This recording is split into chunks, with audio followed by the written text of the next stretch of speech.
અરે હું એમ કઉ છું આ વિશુભાઈ જોડે તમારી વાતચીત થાય કાં તો કાજલ ભાભીનો નંબર હોય તો આલો ને. વિશુ એમ બધામાં બ્લોક કરી નાખીએ.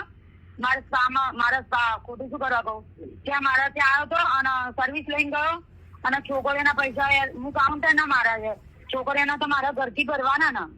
હા તો મેં મારા ઘરના પૈસા ભર્યા. તે કેમ એને કાજલ પ્રેગ્નેન્ટ છે એટલે સર્વિસ લેવા. નમસ્કાર મિત્રો, સ્વાગત છે તમારું મારી યુટ્યુબ ચેનલની અંદર. મિત્રો, આપણે ઘણા સમય પછી વિડીયો લાવી રહ્યા છે. અત્યારે એક વિડીયો સોશિયલ મીડિયા પર કોલ રેકોર્ડિંગ વાયરલ થઈ રહ્યો છે વિશુ રાજપૂતનું. તો મિત્રો, વિડીયો તમે એન્ડ સુધી પૂરો જોજો. તમે આ કોલ રેકોર્ડિંગ જોયા પછી તમારું મંતવ્ય કોમેન્ટ બોક્સની અંદર અવશ્ય જણાવજો. તો જોઈ લો તમે કોલ રેકોર્ડિંગ અને વિડીયો બને એટલો શેર કરજો. અરે કાજલ પ્રેગ્નેન્ટ હતી ને હમણાં છેલ્લા એને છોકરીની જન્મ થયો એના આગલા દિવસની જ વાત છે. હા, છોકરીનો જન્મ થયો ત્યારે હા એને છોકરી આવી ને એને આગલા દિવસે જ મારા ત્યાં આવી ગયો. બરાબર છે ને, છોકરીનો જન્મ બરાબર જ છે. ખબર પડે ને કોઈ છું દીકરીની વેદના. વાત સાચી, પણ મારે તો યાર કેવું કે આખો દિવસમાં હું 5-7 હજાર રૂપિયા કમાતી હોય અને આજના 6 હજાર તો મારા ભરવા ના ગયા. ઠૂઠો પડે ની માને મોજી લો, આખા ગામનું કરી નાખ્યું. મને કે બેન તમને નંખાઈ દઉં, તમને વિશ્વાસ નહીં નંખાઈ દઉં. કેટલા દિવસથી મને મેસેજ કરાયા. કેટલા લેવાના? નંખાવતો જ નહીં પૈસા. 6,000 રૂપિયા લેવાના. ઓહો, બોલો 6,000 રૂપિયા બાકી રાખ્યા?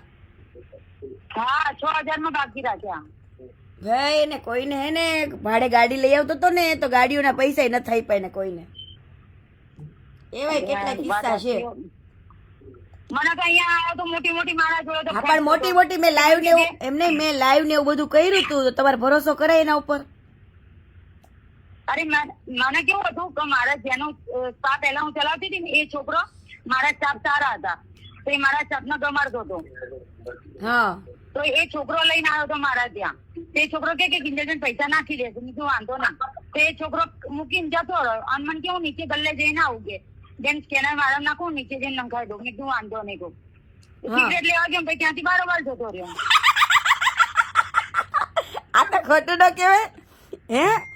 તો યાર આને પછી એને ફોન કરીને કહું તો મને કે બેન કાલ સવારે નંખાઈ દઉં. આ વાતના હજુ મહિનો થવા એમ નહીં, કાજલ ભાભી પ્રેગ્નેન્ટ હતા, સર્વિસ લઈ ગયો, સિગરેટ પીવા ગયો, પૈસા બૂચ મારી ગયો. જબરો મારા બેટો ઠૂઠો. હું એને પ્રેમથી કહું કે ઘરના પૈસા મેં ભર્યા ભાઈ તું ભર દે. તો એકનો બે થતો જ નહીં. મને ઉપરથી પોસ્ટર મોકલી એને. અત્યારે હું ઇન્સ્ટાગ્રામ તમને મોકલું મારું અને હું જેના જોડે રિલેશનશીપમાં રહું ને એનું મારું બેનું એને પોસ્ટર બનાવ્યું કે ઓઢવમાં કે આ લોકો કે મા બાપના કહેવામાં નથી. એ લે પૈસા બૂચ મારવા માટે આવું કરે ને. હા, મારા જે રિલેશનશીપમાં છે ને મારી છે એને એની સ્ટોરી મૂકી. પાની સ્ટોરી નહીં મૂકી પણ એમ લઈને ગયો તો ગૂગલ પે કરું એમ કરીને કેશ લઈને ગયો એવી રીતે સ્ટોરી મૂકી. પાની વાત નહીં કરી. ઠૂઠાને તું જ ઉપાડી લે ને. અરે ત્યાંથી ગામડેથી તો બધાના ફોન જાય એના મકે તું દરબાર છે નાઈટ ના નામે ખોયું કે તું પૈસા દે કે છોકરીના ત્યાં ગયો હતો કે તમે મારી બદનામી કરી ને તો કે હવે તો તમને ના આપું, તમારે જે થાય ને એ કરી લો. અને તમારું મેં મેસેજમાં લખ્યું મેં હું છેલ્લે સંપર્કમાં મેં કીધું કીર્તિબેન ને મારા મેસેજ કરવો પડશે. તો મને કે જેના જોડે મારે કોઈ લેવા દેવા નહીં એ વ્યક્તિને જો તમારું મૂકે ને તેની માના ફોટા મારી પાસે તમ તારે નાગા હું આપું. મને ઇન્સ્ટાગ્રામમાં કરજો, હું એને કહીશ. કેમ કે આ માનતો છો નહીં. એમ નહીં, તમને બ્લેકમેલ કરતો હોય ને, તમને બ્લેકમેલ કરતો હોય ને તેની માના નાગા ફોટા છો મારી પાસે. હું તમને જાગુ જો હું તમને ઇન્સ્ટામાં મોકલું એને મને નાના નાના છોકરાને વિડીયો કોલ કરીને એની માં નાગી થાય છે. આવા છે મારા પાસે ફોટા. જો જાગુ હું તને કરું એને પોસ્ટર અભી હાલ જ મારું બનાવ્યું. હા હા, તારું પોસ્ટર બનાવે ને એટલે તું એની માનું બનાય, હું તને નાખું ફોટો. હા તો વાંધો નહીં, નાખો બરાબર. આવા શું એમને આવા હોય હે, આવા છોકરા હોય કે જે આવી રીતના ફાયદો ઉપાડી જાય ને પછી પૈસાના બૂચ મારે અને પાછા આપણને બ્લેકમેલ કરવા આવે. મારી છોકરીને આઈને પ્યાર પૂછી મજાના બે હાથ નહીં તો છોડો કેવી રીતે? તો કે કિંજલબેન મજબૂત માં છોડો ક્યારો મજબૂત માં છોડો કે જો તો ખરી કે અનલોડો કે આવડો મોટો કે ભોસડી નાનો બોલો આને શું કેવું? નહીં તને બ્લેકમેલ કરવા આવે ને તો હું તારા ફોટા નાખું લે. હા મને બ્લેકમેલ કરવા માટે એને નાખ્યું છે. અરે તું એને ફોટો મોકલ, એની માનો ફોટો મોકલ હાંબો. હા તો જાગુ ને મોકલો ને, જાગુ મને મોકલો.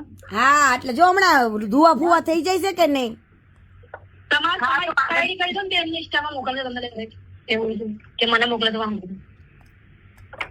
કોક છોકરી બ્લેકમેલ કરવા આવે છે. અને સમજો પોલીસ સ્ટેશન વહી જજે તમ તારે. વાંધો નહીં, એ છે એવી રીતે તો જઈ કોઈ એમાં એમ કેતા કાઈ નહીં કાઈ પૈસા તો નહીં આલવો વગર. કારણ કે એના તો લાગેલા છે ને કે સબૂત તો હશે ને કઈ. વાંધો નહીં જાગું તને મોકલું, તું મોકલ જ ના. એને કઈ તું કાજલ ને કઈ આવ્યો તો કઈ પ્રેગ્નેન્ટ હતી તો મોજા લેવા કઈ નહીં કીધું. કાજલ ની આઈડી માં તને મેસેજ કર્યો ને તો એની આઈડી એનામ ચાલુ હશે, મને બ્લોક કરી નાખી કાજલ ની આઈડી માં. પણ બધામાં બ્લોક કરી નાખી. ઇન્સ્ટામાં મેં 3 મારા વોટ્સઅપ માંથી અલગ અલગ નંબર પર કર્યા, બધામાં મને બ્લોક કરી નાખી. મને કે લો તમે કરો કે મને મેસેજ ફોન કે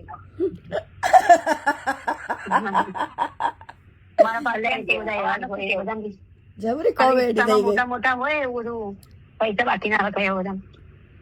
ના આનો ભરોસો ન કરાય. મેં જો મેં ઓલરેડી પેલા બી લાઈવ કર્યું તું, લાઈવ કરીને ચોખ્ખું કીધું તું ને કે આ મોટો ચીટરિયો છે, 32 લખણ પૂરો છે. આ મેં એની જે વાત કરીને આખો વિડીયો હું તમને સ્ક્રીન રેકોર્ડિંગ કરીને મોકલું. એને વાત કરેલી ડિલીટ બી કરી નાખી. હા જે તમારી વાત કરી ને એને ડિલીટ બી કરી નાખી. હા કાંઈ વાંધો નહીં. તમ તારે તમને જો બ્લેકમેલ કરતો હોય, તમારો ફોટો બનાવતો હોય તો એની માનો ફોટો હું તમને નાખું. લો હા તમે નાખ્યો જાગુ, મેં તને નાખ્યો ને ફોટો, એમને મોકલ. એ હા મોકલો. હા હા હા.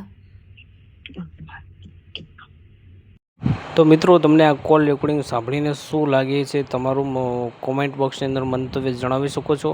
વિડીયો બને એટલો શેર કરજો. ચેનલ ઉપર નવા હોય તો સબસ્ક્રાઈબ કરો, તેથી તમને આવા જ નવા વિડીયો જોવા મળશે સૌથી પહેલાં અમારી યુટ્યુબ ચેનલની અંદર. તો મિત્રો હાલમાં વિશુ રાજપૂત ચર્ચામાં ચાલી રહ્યા છે.